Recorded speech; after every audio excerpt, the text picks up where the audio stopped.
What if I told you that one of the most overlooked coins in an old American collection could be hiding in plain sight, and the tiny detail that separates an ordinary example from a much more interesting collector coin is sitting right there beneath your eyes? Today, we're starting with a 1940 Lincoln wheat penny with no mint mark. And before you think, it's just an old penny, stop right there. Because this little 1-cent coin was struck more than 8 decades ago, during one of the most dramatic periods in American history. It carries the famous portrait of Abraham Lincoln on the obverse and the classic wheat ears design on the reverse, a design that made the Lincoln wheat cent one of the most recognizable coins in American collecting. But here's where the investigation begins. Look directly underneath the date. Do you see a tiny letter? On a Philadelphia Mint business strike 1940 Lincoln cent, there is no mint mark. That absence is not automatically an error. It tells us that the coin was struck at the Philadelphia Mint, which did not use a mint mark on these cents. And that distinction is extremely important. A lot of people see no mint mark in a coin video and immediately assume they've found a rare error. That's not how this works. For this particular coin, no mint mark is normal. But normal does not mean uninteresting. The 1940 Philadelphia Lincoln cent had a reported mintage of roughly 586.8 million pieces, so the date itself is certainly not one of the great low mintage rarities. So why should you still look closely? Because with coins like this, condition can completely change the collecting picture. Take your 1940 penny and examine Lincoln's hair, cheek, and jawline. Then look at the wheat ears on the reverse. Are the individual lines still sharp? Are the letters clearly defined? Does the rim remain strong? Now rotate the coin. A coin that has spent decades in circulation will usually show contact marks, scratches, flattening, and color changes. Another coin that was protected shortly after leaving the mint can retain much stronger detail. And this is where things get really interesting. Color matters too. A copper Lincoln cent can be described by collectors using color designations such as brown, red-brown, and red, depending on the amount of original red color remaining. A bright, original-looking red example in a high grade can attract dramatically more attention than a heavily circulated brown example. But color alone doesn't make a coin rare. The strike, surface quality, grade, originality, and eye appeal all matter. Now turn the coin over again. Look at the words, 1 cent. Check the wheat ears. Look around the letters. Do you see anything that appears doubled? Is there an unusual raised line? Does the rim look abnormal? Is the coin struck off-center? These are the kinds of questions experienced collectors ask. But here's the warning, don't mistake damage for a mint error. A scratch is not automatically a die variety. A dent is not automatically an off-center strike. A flattened letter is not automatically doubled. And a strange-looking surface may simply be the result of decades of circulation. If something genuinely unusual appears, compare it against a normal 1940 Lincoln cent and look for recognized diagnostics. There is another feature worth checking, the date itself. Look carefully at each digit. Don't rely on a blurry photograph. Use magnification if necessary, but don't scratch or scrape the surface. A legitimate variety must be identified from the coin's actual characteristics, not from a dramatic claim. And if you think your penny has been cleaned, pay close attention to the surface. Harsh cleaning can leave unnatural brightness, hairline scratches, and an altered appearance. Collectors generally prefer original surfaces, especially when evaluating higher-grade copper coins. So, before we reveal what this coin could potentially bring in today's collector market, remember one thing. The date gets you interested. The condition tells a much bigger story. And the exact variety or error can change everything. Now let's talk about the money. A normal circulated 1940 Philadelphia Lincoln wheat penny is generally a modest value collector coin, but a well-preserved example can become considerably more desirable. Depending on grade and color, stronger certified examples can move into the tens or hundreds of pounds, while exceptionally high-grade red pieces can potentially reach into the thousands. A practical value discussion might therefore range from only a few pounds for an ordinary circulated example to roughly $50,000 to $500,000 for genuinely attractive higher-grade pieces, with exceptional certified examples potentially reaching $611,000 or several thousand pounds. That does not mean every 1940 penny is worth $790,000 and $855,000 is not a guarenteed price for every circulated example either. Actual selling prices depend on authenticity, grade, color designation, surface preservation, rarity, collector demand, and the current auction market. In other words, a worn 1940 penny and a superbly preserved certified red example can occupy completely different price levels. And that's why you should never judge this coin simply by looking at its date. Imagine two 1940 pennies sitting next to each other. One is dark, scratched, and heavily worn. The other has sharp wheat lines, crisp lettering, strong Lincoln detail, and attractive original color. They may both say 1940. But to a collector, they are not necessarily equivalent. This is the moment where grading becomes important. Professional grading can authenticate the coin, assign a condition grade, and, where appropriate, record its color designation.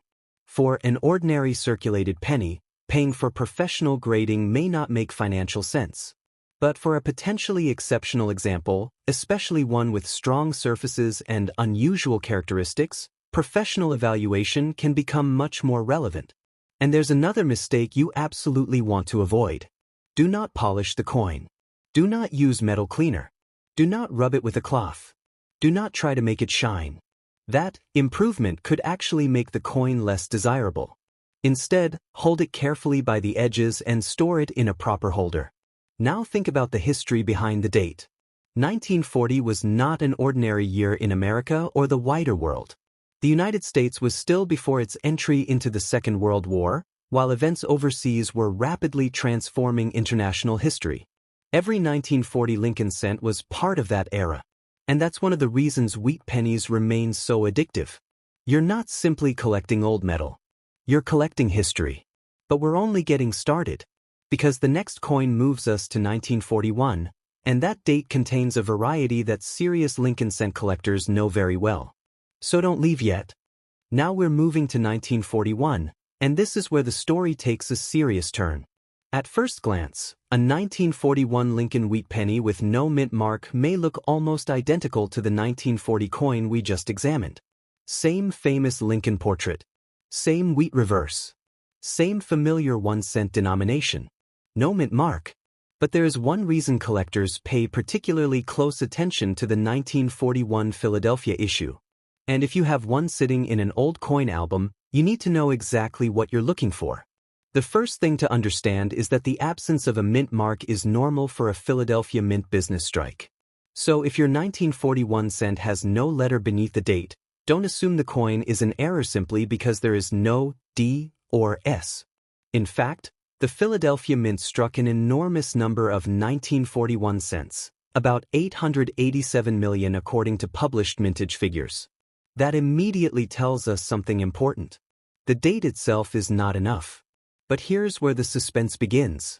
The 1941 Lincoln cent has a recognized double-die obverse variety. Yes, a genuine 1941 double-die Lincoln cent can be a completely different collecting proposition from a normal 1941 penny. PCGS lists a 1941 double-die obverse as a distinct variety, with substantially higher values than the regular issue in comparable grades. And this is exactly why you should never stop at the date. You have to inspect the details. Start with the lettering on the obverse. Look at the word Liberty. Then examine the date. Look carefully around the letters and numerals. A true double die is a die variety created during the die-making process. It is not the same thing as a coin that was struck twice in a random way, and it is certainly not the same thing as post-mint damage. That distinction matters enormously, because the internet is full of photographs where a scratch is labeled a double die. Don't make that mistake. If your 1941 penny appears to show doubling, compare the exact locations and shape of the extra design elements with confirmed examples of the recognized variety. Genuine diagnostics matter. And here's another clue. A real double die characteristic generally has a consistent appearance in the affected design areas. Random damage tends to behave differently. That means you shouldn't just zoom into one blurry photograph and decide you found a fortune. You need evidence. Use good lighting. Use magnification. Compare with a known normal coin. Then consult specialist references or a qualified numismatist if the feature remains convincing. But there's another factor that can dramatically influence this coin's desirability. Condition. Look at Lincoln's cheek. Look at his hair. Look at the fields surrounding the portrait. Then flip the coin and examine the wheat ears. Are the lines sharp? Are the letters crisp? Is the rim intact? Does the coin show original color? Copper color can be particularly important in high-grade examples because original red surfaces can command a strong premium when combined with excellent preservation. And this is where things get really interesting. A coin can have the right variety but still be worth much less than a top-grade example because condition changes the market. Now let's get to the value, and this is where the 1941 coin separates itself from the ordinary examples. A normal circulated 1941 Philadelphia cent may be worth only a modest collector premium, but the recognized 1941 double die obverse is a completely different category. Depending on condition and color, authenticated examples can move into the hundreds or thousands of pounds, while exceptional certified examples can potentially reach many thousands of pounds. A realistic way to frame the possibilities is that an ordinary circulated coin may be worth only a few pounds. A genuine lower-grade double die example can potentially bring around $50 to $300. Stronger certified examples can move into roughly the $500 to $2,000 range, and elite red examples can potentially reach several thousand pounds or more. PCGS's published guide shows the 1941 DDO carrying dramatically higher values than the normal 1941 issue, especially at higher grades. Actual selling prices can vary substantially because authenticity, exact variety attribution, grade, color, surface quality, rarity, and collector demand all influence the result. So if your 1941 penny looks doubled, don't spend it. Don't clean it. Don't scrape the surface. Don't try to prove the doubling by damaging the coin. Preserve it exactly as you found it. Then photograph the obverse in high resolution. This is important because genuine double die diagnostics can be subtle. The strongest evidence comes from comparing the coin with established examples rather than relying on excitement alone. And here's something else that collectors understand. Not every doubled-looking coin is a double die. Machine doubling can create flattened secondary-looking edges. Mechanical damage can create raised or lowered lines. Wear can distort lettering. And photography can exaggerate tiny shadows. So patience is your advantage. The 1941 date is especially interesting because this recognized double die variety gives collectors a reason to inspect a date that, on its own, had a very large production run. That's a perfect example of why coin hunting works. You don't need every old coin to be rare. You need to know which details can make an ordinary-looking coin different. Now imagine finding this penny in an inherited collection. The owner might see an old 1-cent coin. You might see the date. Then you notice something unusual around the lettering. Suddenly the investigation changes. You compare it. You photograph it. You research it. And if the diagnostics match a recognized 1941 double die obverse, the coin may deserve professional authentication. That is how a casual find becomes a serious numismatic discovery. But we're not finished. The reverse also deserves attention. Check the wheat ears and lettering for unusual characteristics. But remember that the famous 1941 variety discussed here is an obverse double die variety. Don't confuse random reverse damage with the recognized variety. And never assume that because somebody online claims 1941 penny worth thousands, every 1941 penny is worth thousands. The exact variety is everything. The grade is everything. The color matters. Authentication matters. And demand matters. That's why responsible coin collecting is much more exciting than simply chasing giant numbers. You are solving a mystery, and the mystery is sitting on a tiny copper coin. Now we arrive at 1942, and if you have a 1942 Lincoln wheat penny with no mint mark, this is where history and coin collecting collide. Look at the coin. It may appear simple. Abraham Lincoln on the front. Wheat ears on the back. 1 cent. No mint mark. But the date places this coin directly in the period when the United States was being transformed by the Second World War. And that historical connection alone makes the coin fascinating. But we're not here simply to admire the history. We're here to find out what you should actually check. First, let's deal with the phrase, no mint mark. For a Philadelphia Mint business strike 1942 Lincoln cent, no mint mark is normal. That means you should not automatically treat the absence of a D or S as a rare error. In fact, Philadelphia produced approximately 657.8 million 1942 Lincoln cents, while Denver and San Francisco produced additional large quantities. So the date alone doesn't make this penny rare. But the coin becomes much more interesting when you start examining its condition and characteristics. Hold the penny under good light. Look at Lincoln's hair. Look at his cheek and jaw. Then inspect the date carefully. Now flip it over. Examine the wheat stalks. Look at the lettering. Check the rim. And don't just stare at the coin from one angle. Rotate it. A genuine mint characteristic can sometimes become much easier to see when light moves across the surface. This is also where you need to know the difference between an error and damage. Suppose you see an extra-looking line near a letter. Don't immediately call it doubling. Suppose the edge appears slightly uneven. Don't immediately call it an off-center strike. Suppose the date looks strange. Don't immediately call it a variety. Instead, ask one question. Can the feature be explained by the manufacturing process? If the answer is unclear, investigate. That's the collector mindset. And this is where things get really interesting because the 1942 Lincoln cent exists in a period just before the famous 1943 steel cent experiment. In 1943, the mint changed the cent's composition to zinc-coated steel because copper was needed for the war effort. That makes 1942 one of the final years of the familiar bronze Lincoln wheat cent before that dramatic wartime change. So when you hold a genuine 1942 bronze cent, you're holding a small piece of the transition into wartime coin production. But don't confuse the 1942 coin with the famous 1943 steel cent errors. Those are different coins and different varieties. The 1942 date itself is not a license to claim a fortune. What matters is what your individual coin actually is. Now check the color. Is it brown? Is there remaining reddish color? Does it look unusually bright?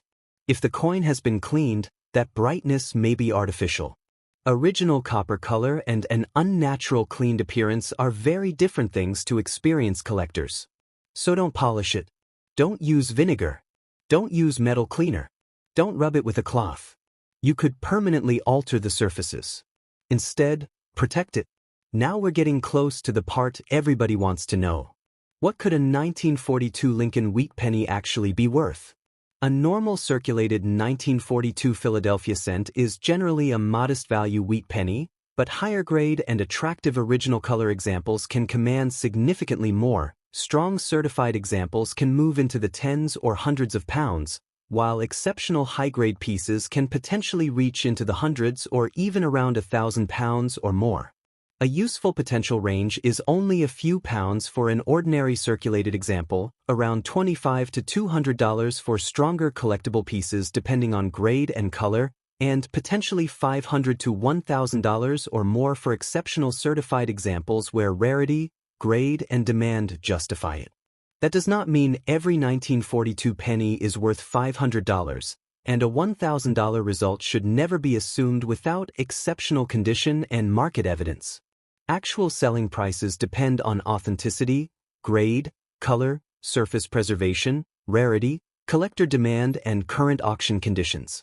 The published PCGS guide shows the regular 1942 issue rising substantially with grade, demonstrating just how important preservation can become. So if you find a 1942 penny with a beautiful original surface and unusually sharp detail, don't dismiss it. Put it aside. Compare it with another example. Look at the difference. One coin may have worn down wheat lines and a heavily circulated surface. The other may retain crisp detail and attractive color. Same date. Very different collector appeal. And here's where professional grading can become useful. If your coin appears exceptional, grading can provide an independent assessment of condition and authenticity. But grading isn't automatically worthwhile for every old penny. For a heavily worn example, the cost may outweigh the benefit. for a genuinely exceptional coin, the situation can be completely different. That's why the first step is always inspection. And don't forget the date. A surprising number of people overlook tiny alterations or damage around the digits. If the date appears unusual, compare it with trusted examples. Don't assume a strange appearance means a rare variety. The reverse deserves the same attention. The wheat ears should be examined for wear, strike quality, and any unusual characteristics. Strong detail can help indicate better preservation, although strike strength and grade are not identical concepts. Now imagine this scenario. You open an old family box. Inside are several wheat pennies. You pull out the 1942. At first, nothing seems special. Then you notice the color. You turn it under the light. The wheat lines are remarkably sharp. Lincoln's portrait has unusually strong detail. There are very few contact marks. Suddenly, that coin deserves a much closer look. That's the moment every collector loves. Not because you've automatically found a fortune, but because you've found a coin worth investigating. And that's an important difference. A responsible coin hunter doesn't announce a giant value before identifying the coin. They gather evidence first. They compare. They document. They authenticate. Then they look at the market. But we're not done yet. The next date in our hunt is 1944, and that year is particularly fascinating because it contains one of the most famous wartime Lincoln cent stories. And if you're searching old pennies, you absolutely need to understand the difference between an ordinary 1944 Philadelphia cent and the extremely rare wrong metal varieties associated with the 1944 date. Now we reach 1944, and this may be the most important coin in today's entire search. But listen carefully, because this is exactly where people make a huge mistake. When they hear 1944 Lincoln wheat penny, they immediately think of the famous rare 1944 steel cent. And yes, genuine 1944 steel Lincoln cents are extraordinarily rare. But your coin is described as a 1944 Lincoln wheat penny with no mint mark. That normally means a Philadelphia mint bronze cent. And that distinction is absolutely critical. The regular 1944 Philadelphia Lincoln cent was struck in enormous numbers. Published mintage figures put the Philadelphia issue at roughly 1.435 billion pieces. So if you have a normal brown, circulated 1944 cent with no mint mark, the date alone does not make it a great rarity. But now comes the exciting part. The 1944 date has one of the most fascinating error stories in the entire Lincoln wheat cent series. During the wartime years, the mint was dealing with major material pressures. In 1943, the regular cent was made from zinc-coated steel rather than the familiar bronze composition. In 1944, the mint returned to copper-based cents, but a tiny number of steel planchets apparently remained in the production system. The result? Extremely rare 1944 steel cents. PCGS lists the 1944 steel Lincoln cent as a major rarity, with an estimated population of only a few dozen known examples. Now stop for a second. If you own a 1944 penny, you're probably wondering, could mine be one? This is where you need to be extremely careful. Do not grab a magnet and start scratching the coin. Do not clean it. Do not damage it.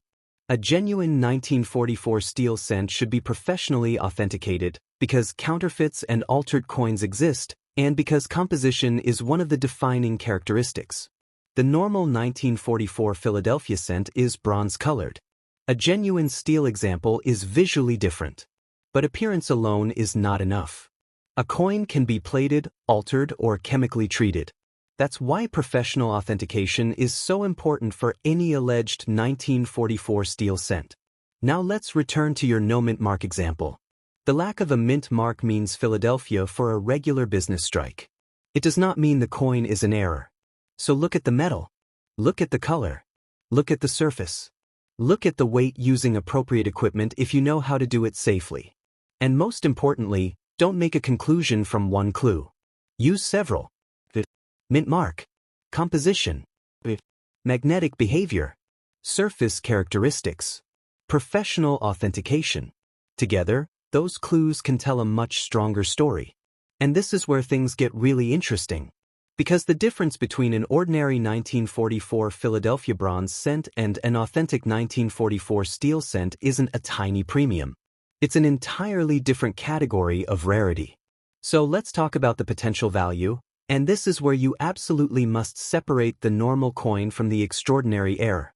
A normal circulated 1944 Philadelphia bronze Lincoln cent is generally a modest value wheat penny, although high-grade examples can become much more collectible. A rare authenticated 1944 steel cent is a completely different story, with major examples potentially worth tens of thousands of pounds or substantially more. A normal coin might be worth only a few pounds in circulated condition. Stronger certified examples can potentially reach tens or hundreds of pounds, while an authenticated 1944 steel cent can potentially enter the $30,000 to $100,000 plus range depending on grade, provenance, and market demand. Exceptional examples could potentially command even more in a competitive specialist auction. But $30,000 is not the value of a normal 1944 penny, and $100,000 is not a figure anyone should attach to a coin without proving that it is genuinely the rare steel variety. Actual selling prices depend on authenticity, exact composition, grade, rarity, provenance, collector demand, and the current auction market. PCGS identifies the 1944 steel cent as an exceptionally rare issue, with only a small number known. That is the difference between a headline and a real coin. If your 1944 penny is ordinary bronze, don't be disappointed. It's still an authentic piece of wartime American history. But if your coin appears to be steel, stop. Don't sell it to the first person who offers you cash. Don't accept a random internet valuation. Don't clean it. Don't polish it. Don't scrape it. Get it authenticated. Because when a coin belongs to a genuinely rare variety, authenticity becomes everything. Now let's look at another important detail. The famous 1944 steel cent is not simply a 1944 penny that looks silver. That's an oversimplification. There are countless silver-colored or altered coins that have nothing to do with the genuine rarity. The coin must be examined as a complete object. Composition, magnetic response, surface, die characteristics, provenance, and professional authentication. That is how serious collectors approach it. Now flip your ordinary 1944 Philadelphia penny over. Look at the wheat ears. The reverse design is familiar, but the condition can still tell you a lot. Strong wheat lines and crisp lettering can indicate better preservation. Heavy wear, scratches, and environmental damage will reduce desirability. And if the coin has attractive original red color and a high grade, it may be considerably more collectible than a heavily circulated example. Published PCGS pricing demonstrates substantial differences between ordinary circulated pieces and high-grade examples. But remember, high grade does not mean rare error. Rare error does not mean automatically authentic. And old does not automatically mean valuable. Those three rules will protect you from a huge amount of bad coin information online. Now think about the historical story behind this date. 1944 was a crucial year of the Second World War. American industry was operating under enormous pressure. Materials were strategically important. The mint was producing coins during a period when ordinary manufacturing decisions had national significance, and somehow, among all those billions of pieces, a tiny number of wrong metal cents escaped. That's why the 1944 steel cent has become such an iconic Lincoln cent rarity. It is a manufacturing accident frozen in metal. A tiny mistake. A gigantic collecting story. And that's what makes coin hunting so exciting. You never know which ordinary-looking object might contain an extraordinary manufacturing history, but don't let that excitement make you careless.